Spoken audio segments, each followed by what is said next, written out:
Assalamualaikum warahmatullahi wabarakatuh. Pertama-tama saya ingin memperkenalkan diri. Di sini nama saya Roni Nurjaman Esko. Saya mengajar mata pelajaran Spreadsheet untuk kelas 10 AKL di SMK PGRI 4 Kota Bogor. Sebelum memulai pembelajaran, alangkah lebih baiknya kita panjatkan puji dan syukur kehadirat Allah Subhanahu wa taala, karena berkat rahmat dan juga hidayatnya kita semua dapat melakukan pembelajaran secara daring ini. Tak lupa sholawat serta salam kita panjatkan kepada junjungan kita Nabi besar Muhammad SAW.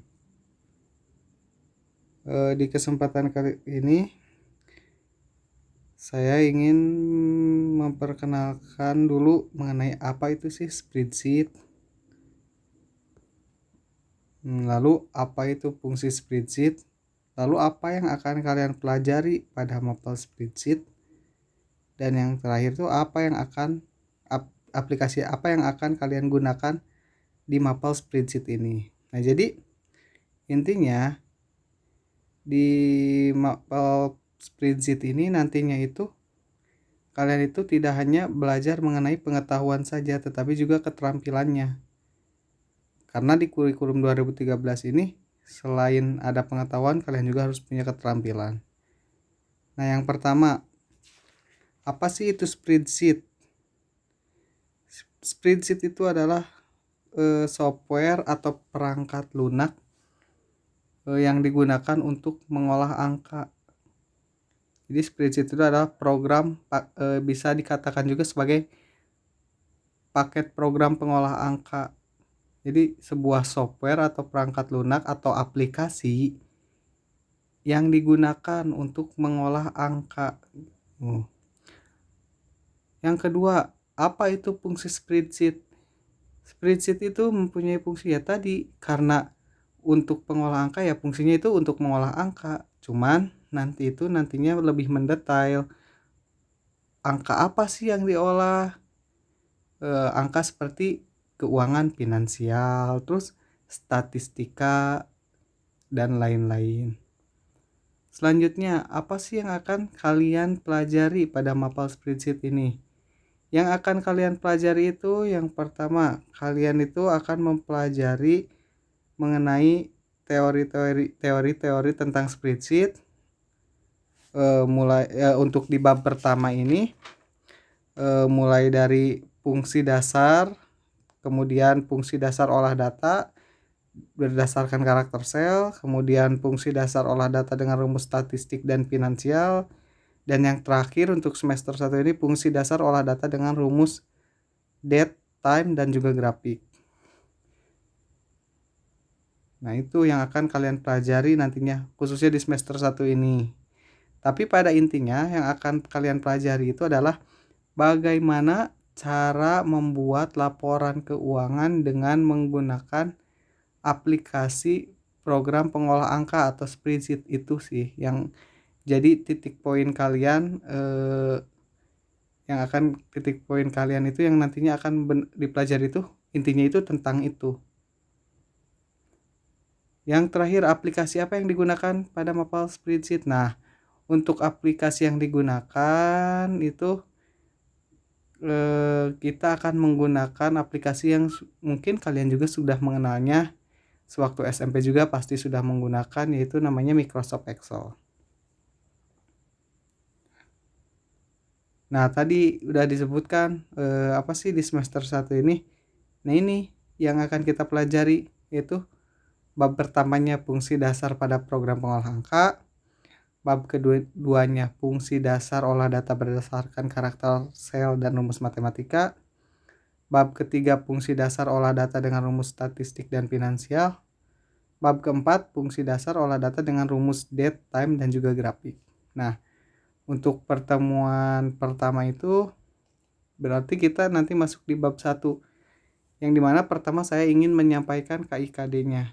Di bab 1 ini kita mempunyai 2 KD, yaitu ada KD 3.1, 3.4.1, dan 3.2, 4.2.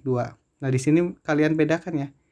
Jadi untuk KD3 berarti itu pengetahuan, KD4 berarti itu keterampilan atau praktik. Nah, kalian dapat baca itu adalah KD.1 menerapkan paket program pengolah angka atau spreadsheet yang ditetapkan oleh perusahaan. Nah, di sini kita nantinya untuk prakteknya menggunakan Microsoft Excel. KD3.2-nya mengentry data. Lalu prakteknya nih 4.1-nya mengoperasikan paket program pengolah angka. Nah, nanti kalian prakteknya itu ya tadi menggunakan Microsoft Excel. Jadi kalian itu harus sudah familiar dengan menggunakan komputer. Selanjutnya 4.2 yaitu mengolah data. Nah, sekarang pertama saya ingin sebelum memulai masuk ke materi, saya ingin menyampaikan tujuan pembelajaran. Di sini tujuan saya untuk di pengetahuan itu kalian itu nantinya mampu menjelaskan berbagai macam program paket pengolah angka. Yang kedua, mampu menjelaskan mengenai paket program pengolah angka. Yang ketiga, mampu menjelaskan fungsi dasar entry data pada salah satu program paket pengolah angka. Nah, itu untuk tujuan pembelajaran di bagian pengetahuan, khususnya di bab 1 ini. Untuk prakteknya di bab 1 ini, saya itu punya tujuan agar kalian itu pertama mampu menggunakan program paket pengolah angka, yaitu tadi yang akan kita pelajari itu Microsoft Excel. Yang kedua, mampu mengentry serta mengolah data menggunakan paket pengolah angka, program paket pengolah angka. Nah, itu tujuan dari pembelajaran saya di bab 1 ini. Jadi saya harap kalian itu pertama bisa untuk di pengetahuan bisa menjelaskan berbagai macam paket program pengolah angka. Yang kedua, mampu menjelaskan mengenai paket program pengolah angka itu tersendiri. Yang ketiga, mengetahui fungsi dasar, entry dan juga pengolahan data pada paket pengolah angka. Keterampilannya ya intinya kalian itu bisa menggunakan Microsoft Excel dan mengolah data menggunakan Microsoft Excel, itu sih yang jadi tujuan saya di bab 1 ini. Nah, sekarang masuk di materi. Bab 1 tadi kan udah jelaskan mengenai fungsi dasar pada paket program pengolah angka dan juga entry data. Nah, di situ di bab 1 ini ada 2 poin yang saya ingin jelaskan kepada kalian. Yang pertama ada standar pengoperasian aplikasi spreadsheet. Yang kedua ada fungsi dasar entry data pada spreadsheet. Nah, kita di bagian A terlebih dahulu. Ada klasifikasi piranti lunak pengolah angka, lalu mengaktifkan aplikasi spreadsheet. Yang ketiga komponen pendukung, yang keempat ekstensi piranti lunak program pengolah angka. Nah, di sini kita akan pelajari terlebih dahulu mengenai klasifikasi piranti lunak pengolah angka dan mengaktifkan aplikasi spreadsheet. Jadi 2 poin itu dulu yang akan kita pelajari di pertemuan pertama ini. Nanti di pertemuan selanjutnya kita lanjut lagi poin yang selanjutnya.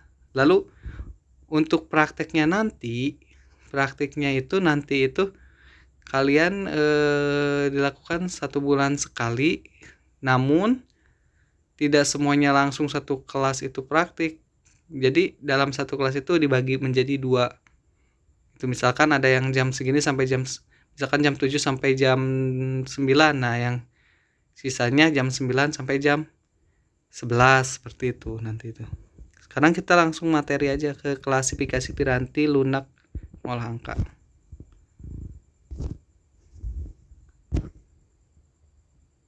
Nah, di sini klasifikasi piranti lunak pengolah angka.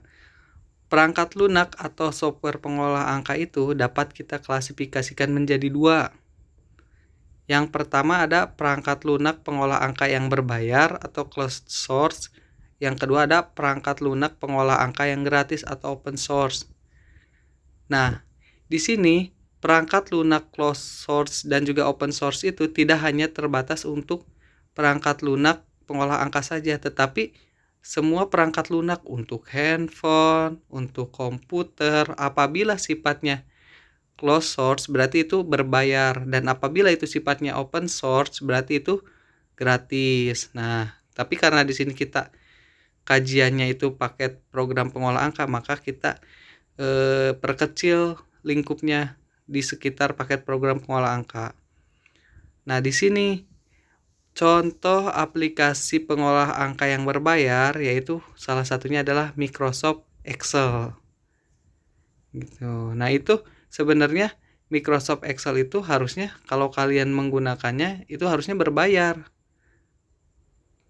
Karena emang sifat aplikasinya atau perangkat lunaknya itu yaitu closed source itu.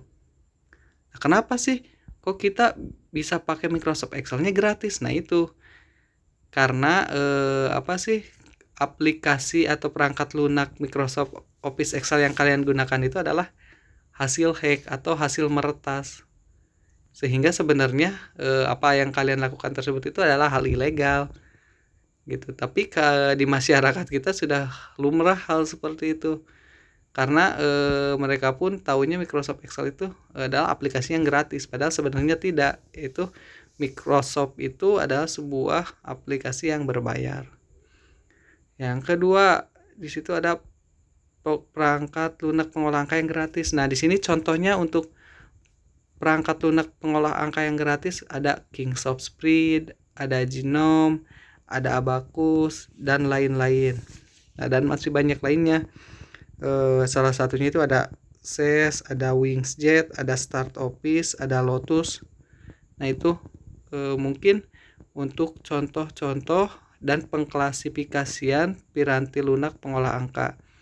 Untuk lebih detailnya mengenai Microsoft Excel, Kingsoft, Genome, Abacus, dan lain-lain yang tadi saya sebutkan, kalian mungkin nanti bisa mencarinya sendiri di internet atau di web atau di YouTube atau di buku gitu.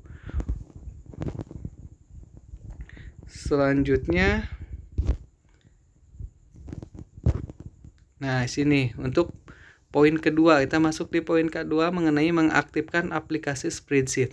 Nah, di sini untuk pengaktifan aplikasi spreadsheet itu pertama kalian itu harus bisa mengoperasikan komputer. Minimal kalian bisa menyalakan dan juga mematikan komputer sesuai dengan SOP yang baik dan benar. Yang dimana di sini saya beritahu terlebih dahulu untuk menyalakan komputer dengan SOP yang baik dan benar, yaitu kalian menekan tombol power pada CPU untuk menyalakan. Dan untuk mematikan, kalian menggunakan perintah shutdown pada komputer, jangan ditekan lagi di CPU untuk mematikan. Untuk menyalakan ditekan di CPU, tombol power. Untuk mematikan lewat perintah shutdown pada komputernya, pada sistem operasi komputer. Nah, di sini mengaktifkan aplikasi spreadsheet. Prosedur mengoperasikan komputer dapat menggunakan keyboard command maupun mouse command dengan menekan tombol-tombol yang telah disiapkan oleh sistem operasi yang digunakan. Nah, jadi prosedur mengoperasikan komputer itu kalian itu bisa menggunakan keyboard ataupun mouse dengan menekan tombol-tombol yang telah disiapkan. Jadi untuk mengaktifkan aplikasi spreadsheet juga kalian tuh bisa pakai keyboard, bisa pakai mouse. Tapi mungkin yang lebih mudah dan familiar untuk kalian tuh kalian menggunakan mouse. Nah, di sini ada kata sistem operasi. Sistem operasi. Nah, perlu kalian ketahui bahwa komputer itu mempunyai berbagai macam sistem operasi seperti Linux, lalu Windows dan lain-lain. Nah, dan yang biasa kalian gunakan yaitu adalah sistem operasi Windows. Nah, di sini saya sudah sediakan gambar di mana gambar itu akan memberi gambaran bagaimana cara mengaktifkan aplikasi spreadsheet ketika komputer sudah menyala, yang dimana kita melakukannya dengan dua cara. Cara pertama yaitu mengaktifkan Microsoft Excel lewat Start, yaitu yang pertama nyalakan komputer dengan menekan tombol power pada CPU. Nah, setelah tampilan desktop muncul, pilih Start yang berada di pojok kanan bawah. Lalu pada kotak pencarian ketik Excel atau Microsoft Excel. Setelah muncul apa yang dicari langsung klik saja. Nah, lihat gambar yang di sebelah kanan. Itu merupakan gambaran ketika kalian ingin membuka Microsoft Excel atau aplikasi spreadsheet Microsoft Excel lewat Start. Jadi lihat ada di pojok kiri bawah gambar itu ada gambar berbentuk Windows. Nah, itu kalian klik. Lalu ada kotak pencarian yang di bawah. Nah, kalian tulis Excel atau Microsoft Excel. Setelah muncul, kalian klik saja lalu pilih. Seperti itu.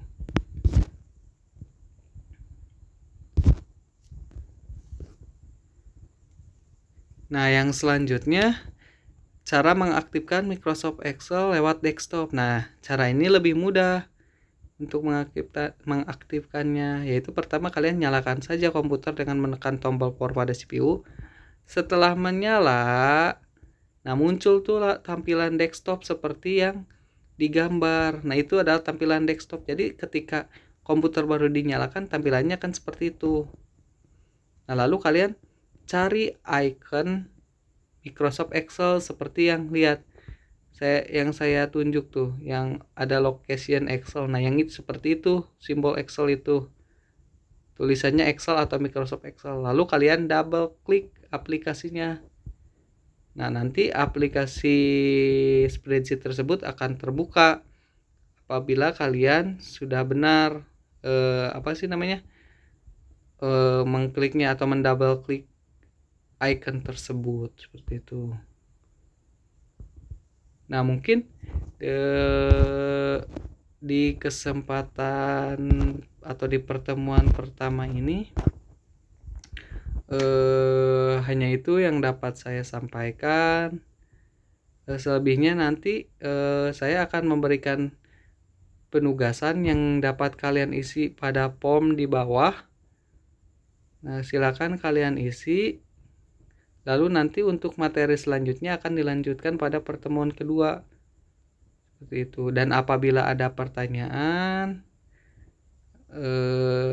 kalian bisa tanyakan langsung.